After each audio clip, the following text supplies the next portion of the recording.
Chegou a hora de conferir os fatos da semana.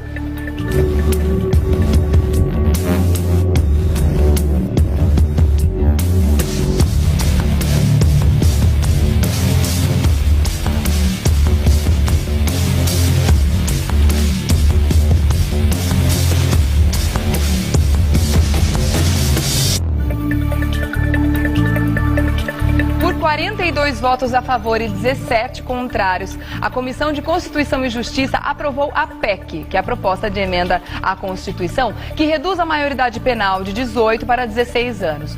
O texto vai ser analisado e depois enviado à votação em plenário. Dá uma olhada nesse VT. Na última terça-feira foi aprovada pela Comissão de Constituição e Justiça da Câmara dos Deputados uma emenda constitucional para reduzir a maioridade penal no Brasil de 18 para 16 anos de idade. O tema, que estava em tramitação há mais de 20 anos, surge de tempos em tempos e provoca debates acalorados. Agora, o texto deve seguir para apreciação de uma comissão especial e depois vai passar por 2 votações em plenário. Para ser aprovado, terá de receber o voto favorável de pelo menos 308 dos 513 deputados, em cada um dos turnos. Caso seja aprovado, deve ser encaminhado para o Senado, onde lá seguirá os mesmos procedimentos. Ele já está com a gente para conversar a respeito desse tema que é extremamente polêmico. Bom dia, doutor Eduardo. Bom dia, Tudo bem, Regiane. querido? Eu estou sempre ótimo. Que bom, que bom. Obrigada por ter participado da nossa festa dos 3 anos, viu? Foi uma satisfação, divertido. foi linda a festa. Foi legal demais, né? É lógico, merecido. O telespectador precisa dessas comemorações, né? Principalmente no momento que nós estamos vivendo, um momento tão delicado, complicado, complexo, enfim, de difícil de solução. Compreensão, solução. Sobretudo compreensão, porque as pessoas não estão conseguindo entender, né, o que acontece no país. É muita coisa para acompanhar mesmo, a gente fica meio perdido. Por isso que a gente organiza sempre temas específicos para tratar ao longo das semanas aqui no Revista, né? E você, claro, sempre ajudando a gente. Como é o caso do assunto de hoje. Um assunto extremamente polêmico e que, como a gente acabou tendo contato e acesso com as informações, o Brasil está indo contra uma tendência mundial, reduzindo a maioridade penal, não é isso, doutor Eduardo? Depois de 22 anos dessa PEC na Constituição e Justiça, na comissão, ela ficou, foram 22 anos parada. Resolveram, né, ou seja, com a presidência do Eduardo Cunha, resolveram, na verdade, submeter à votação. Tá. E chegaram a essa aprovação. Essa é a primeira fase, é o primeiro passo que se dá, né, para poder diminuir a maioridade penal, de 18 para 16 anos. Primeiro passou só pelo CCJ, né? Pela Comissão de Constituição e Justiça. Só o CCJ por enquanto. Depois, agora vai ter uma comissão especial e depois tem que passar por 2 votações, tanto na Câmara como no Senado. Também, tá? Né? Agora, você pontuou uma coisa muito, muito séria, ou seja, o Brasil está na contramão da tendência mundial. Né? E por que isso? Porque, na verdade, se você fizer hoje uma pesquisa, e foi feita uma pesquisa recente, 83% da população quer a redução da maioridade penal. É uma de 18 para 16. esmagadora maioria, a gente pode considerar. Aí você fala assim, esse é o anseio e a vontade da sociedade. Só que o que acontece? Você tem que explicar qual é o desdobramento disso. O que a sociedade, na verdade, não foi orientada. A sociedade não teve acesso.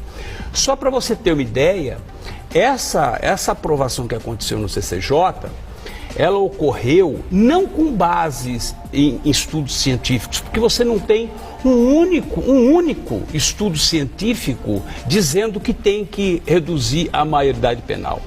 Esse é um problema, porque na verdade hoje, para você tomar uma decisão, é o que eu sempre falo, para tomar uma decisão, e a lei, quando ela é feita, ou seja, nesse processo de amadurecimento e elaboração da lei, ela tem que seguir alguns ritos, né? Ela tem que seguir alguns princípios, sobretudo, né? Então, a lei ela tem que ser moral, ela tem que ser legítima, né? Ela tem que ser oportuna, né? Ela tem que ser eficaz. Então, esses são os princípios. É um pouco técnico, mas é necessário. Ou seja, ninguém explicou isso para a sociedade. Então, se você for analisar uma lei como essa, até dentro da falta de estudo científico, ela, na verdade, é uma lei imoral. E vou explicar por quê. É uma lei que, na verdade, ela é oportunista. né? Ela é inoportuna, mas ela é oportunista. Por quê? Porque, na verdade, visa atingir os 83% dos eleitores. A aprovação da população. Então, esse é um problema. Se você for levar um pouco mais, ela não é legítima, ela é ilegítima. Por quê? Por que, na verdade, essa questão de ser legítima ou ilegítima? Essa lei, ela tem que produzir um efeito, uma eficácia a ponto de reverter a situação. Essa redução, ela não vai reverter a situação. Ela vai manter exatamente nos padrões ou vai aumentar, por uma única razão, porque as pesquisas, e eu gosto muito de pesquisas, porque as pesquisas são a base de tudo, né? As pesquisas demonstram que são casos pontuais, que a mídia acaba, um menor matou fulano, ou seja, matou lá um empresário, e aquele fato ocorrido pontualmente, de forma, acaba criando um clamor social, que aí as pessoas, obviamente, acabam se enveredando para a aprovação dessa lei. Só para você ter uma ideia, a CCJ, ela aprovou essa PEC, não com base no estudo científico, mas com 3 passagens bíblicas, o que é muito complicado, entendeu? Por quê? Porque, na verdade, primeiro que a Bíblia ela serve para você consultar, ou seja, o seu dia a dia, principalmente para as pessoas que são católicas, evangélicas, seja lá qual for a religião. Então, isso foi muito criticado, tem sido criticado pelos estudiosos, né? Porque você criar uma lei baseada em 3 passagens bíblicas. Você tem essas passagens aí para comentar? Na verdade, são três momentos do rei Salomão, do Davi e do profeta Ezequiel. São 3 passagens. Eu não tenho exatamente, pontualmente, do que se trata, porque eu não sou estudioso da Bíblia. Tá. Não sou. Mas essa tem sido uma crítica bastante fundada, sobretudo. Porque quando você faz uma lei você tem que estar amparado nos estudos científicos. Então, todos criticam essa questão. Isso é no mínimo inédito, né? A gente ouviu uma argumentação como essa para aprovação de uma lei. E mais ainda, hoje, você reduz a minoridade, a maioridade penal, você reduz, só que, se você for pensar, for fazer uma comparação, eu gosto de comparar, em 5 anos de guerra civil, por exemplo, na Síria, mataram 200 mil pessoas. O Brasil matou 280 mil nos mesmos 5 anos. Né? E se você pegar dentro de uma porcentagem, é muito baixa os crimes praticados de homicídio por menor de idade, menor de 18 anos. A grande maioria, ou seja, esmagadora, né, foi praticada e de uma certa forma pelo governo, porque se o governo não dá suporte, não dá educação, é o que eu sempre falo, você quer reverter a criminalidade no país? Comece a investir em educação. O Brasil, São Paulo, por exemplo, 1.568 favelas, ou seja, isso é uma lei para pobre e para negro, entendeu? Ou seja, não é uma lei, essa redução da maioridade, não é uma lei que possa ter uma isonomia, uma igualdade para todo mundo. Tem que ver exatamente onde foi feita essa pesquisa também, né, doutora Eduardo? E se você, as pessoas, às vezes, tem algumas pessoas que estão criticando, por exemplo, a questão que está indo na contramão. O Japão, ela tinha uma minoridade mais 14 anos. Hoje aumentou para 21. Então, e é um país desenvolvido. Então essa é a questão, esse é o grande problema que está acontecendo com relação a essa PEC aprovada. A gente também tem uma entrevista que eu quero chamar agora. O presidente da Comissão de Direito Penal da OAB de São Paulo vai dizer pra gente como a lei vê a questão da redução da maioridade penal e quais são as suas implicações jurídicas. Quem explica é o doutor Alamiro Salvador. Dá uma olhada. Olha, a maioridade penal no Brasil atualmente, ela é definida por um marco de 18 anos como a idade do sujeito. Então pode-se dizer que uma pessoa de 18 anos completo, ela passa a ser responsável criminalmente pelo eventual cometimento de um delito. O sujeito menor de 18 anos, especificamente aquele que está entre 12 e 18 anos ainda não completos, fica sob a tutela do Estatuto da Criança e do Adolescente, que traz algumas consequências para a prática de atos infracionais, são as chamadas medidas socioeducativas, mas que são diferentes das penas impostas aos adultos. Qual que vai ser a consequência prática e as implicações jurídicas disso? É que uma vez reduzida a maioridade penal, aquele sujeito não mais de 18 anos completos, mas também aquele de 16 anos completos, passa a se submeter ao sistema criminal e às sanções penais, principalmente a mais conhecida delas, que é a pena privativa de liberdade. Esse é um debate muito polêmico, porque no fundo o que se está a decidir é se o jovem entre 16 e 18 deve se submeter ao Estatuto da Criança e do Adolescente e às medidas socioeducativas, ou se esse sujeito deve se submeter às penas, assim como faz um adulto maior de 18 no atual cenário brasileiro. Tá certo, essas são as implicações legais, né? O que vai acontecer se essa lei de fato for aprovada e começar a valer aqui no Brasil. Eu vou querer saber do doutor Eduardo logo mais o que vai acontecer, como é que o nosso sistema carcerário vai absorver todos esses jovens, né? Caso essa lei realmente comece a valer. Se a gente já tem um déficit enorme no número de vagas no sistema prisional, como é que vai ficar a partir de então? E daqui a pouquinho também um sociólogo vai falar por que será que esses 83% dos brasileiros estão a favor dessa lei, né? Por que a gente está querendo aí, por que a maioria pelo menos está querendo que essa lei seja aprovada, tá bom? Agora vem pra cá, vamos continuar conversando? A gente viu agora com o presidente da Comissão de Direito Penal da OAB, o Alamiro Salvador, ele falou exatamente o que vai acontecer caso essa lei seja aprovada. Quer dizer, tudo que recai sobre os maiores de 18 anos passa também a valer a partir de 16 anos. Mas aí fica aquela pergunta. O nosso sistema carcerário, que já é falido, a gente já sabe, não é de hoje, a gente tem aí um déficit de milhares e milhares de vagas, não só aqui no estado de São Paulo, mas em todo o Brasil. A gente viu a situação dos presídios do Maranhão, por exemplo, tem fugas constantes e tudo mais.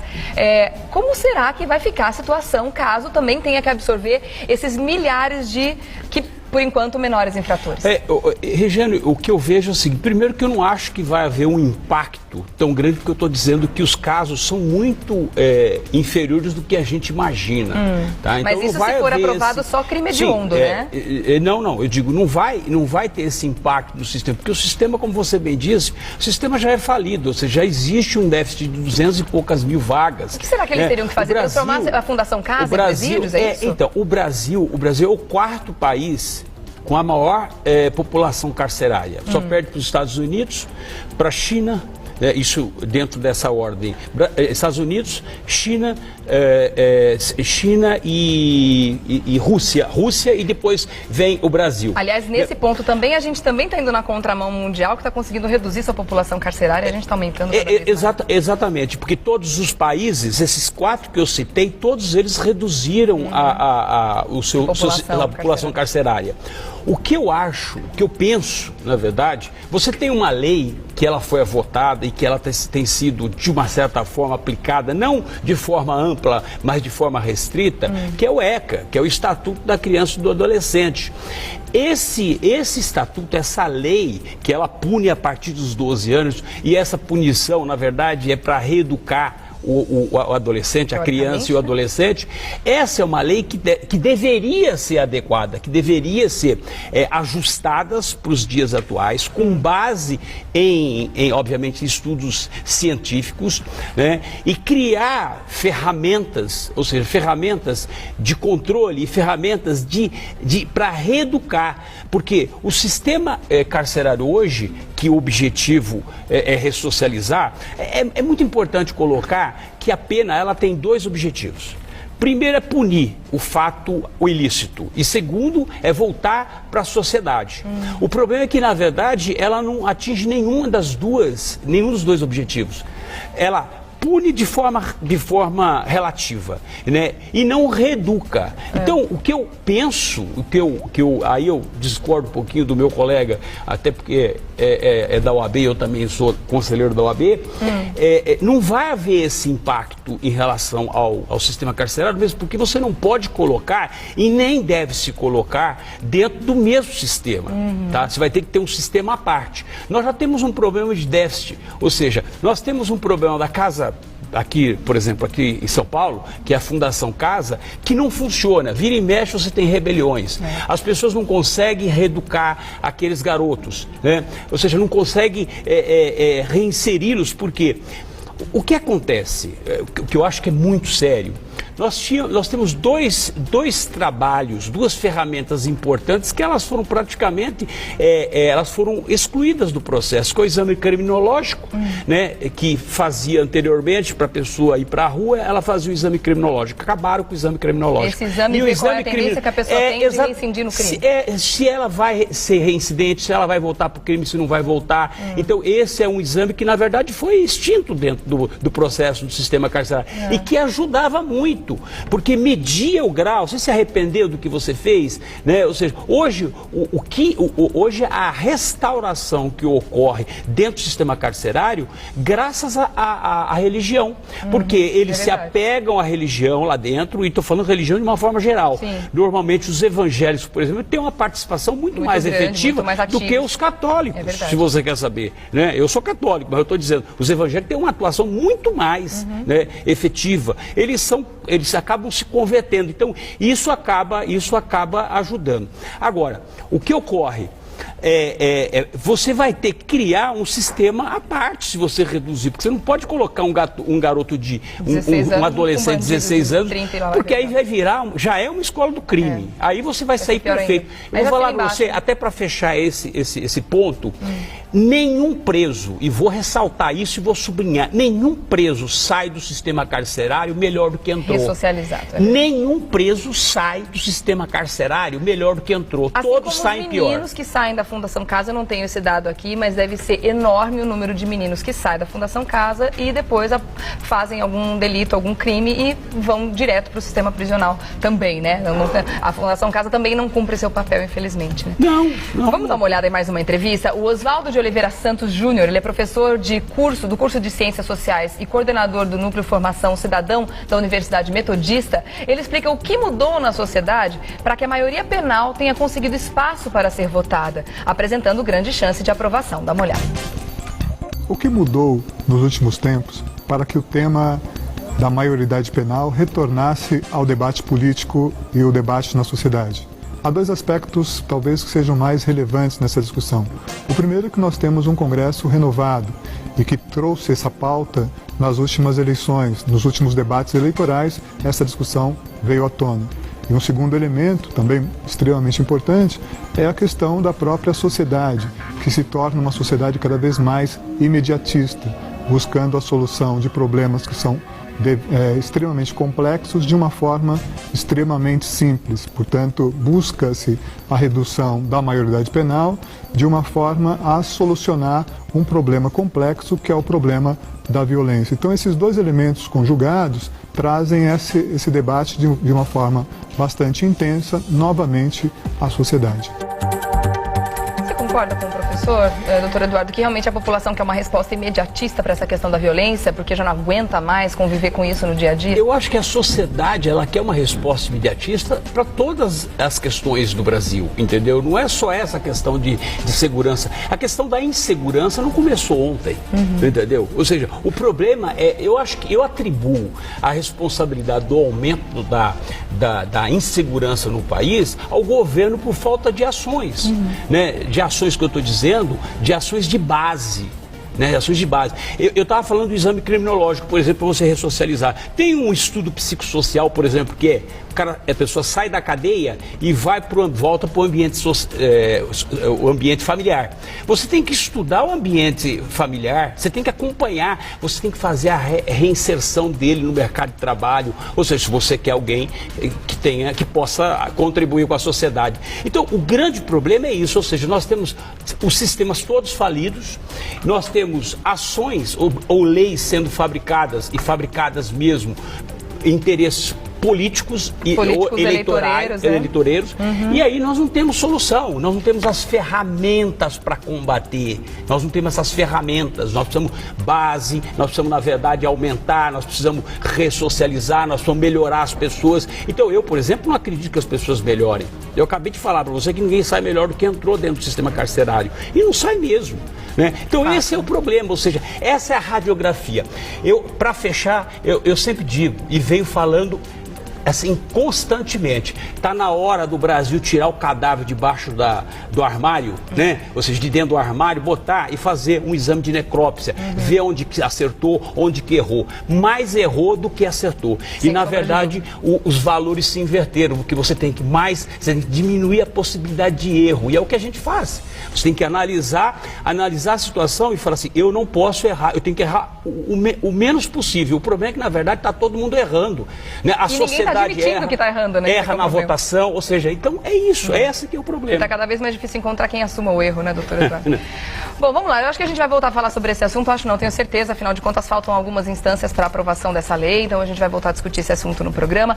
Agradeço mais uma vez, doutor Eduardo Leite, que está sempre aqui levantando a gente para acordar Brasil, para a gente falar sobre assuntos importantes mesmo. E também fica o convite para que você acesse o perfil do doutor Eduardo lá no Facebook, facebook.com, doutor Eduardo César Leite. É 500 melhores júris, mas pode procurar Eduardo César Leite que vai me encontrar. Respondo todos os questionamentos, enfim. Obrigada mais uma vez, meu querido. Um amigo no Face. É o nosso amigo sempre. Obrigada, viu? Obrigado, Até. Uma ótima semana para você também, doutor Obrigado. Eduardo. Terça-feira que vem a gente se encontra com toda certeza.